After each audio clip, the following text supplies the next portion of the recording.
Emlékeim közt van egy tépett levél, egy levél, melyet nem is küldtem el.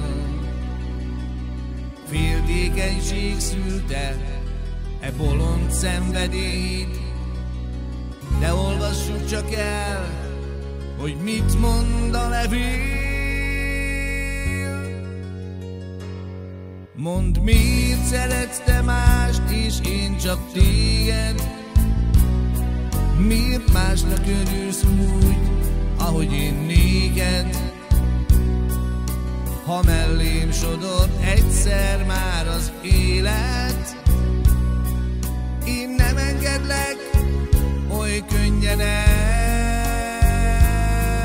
Mondd, miért adtál reményt és oly sok álmot, ha mástól akarod a boldogságot.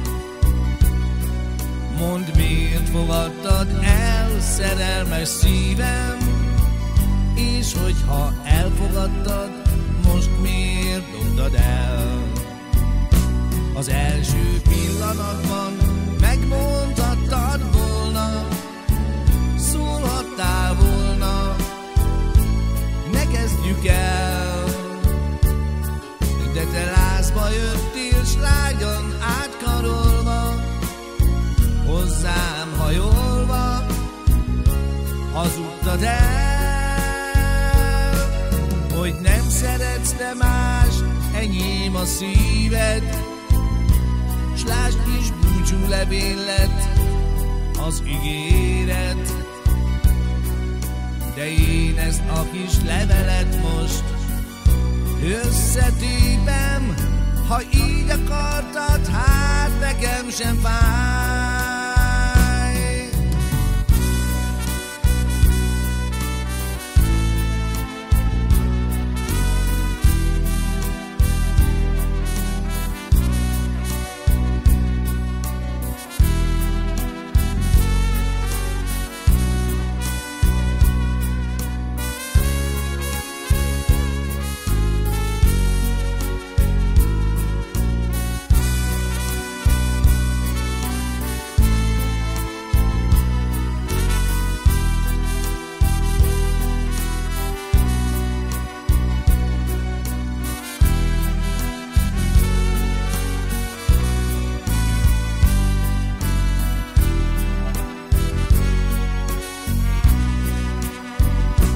Az első pillanatban megmondhattad volna, szólhattál volna, ne kezdjük el. De te lázba jöttél, s lágyan átkarolva, hozzám hajolva, hazudtad el, hogy nem szeretsz te más, enyém a szíved, s lásd, kis búcsú levél lett az ígéret.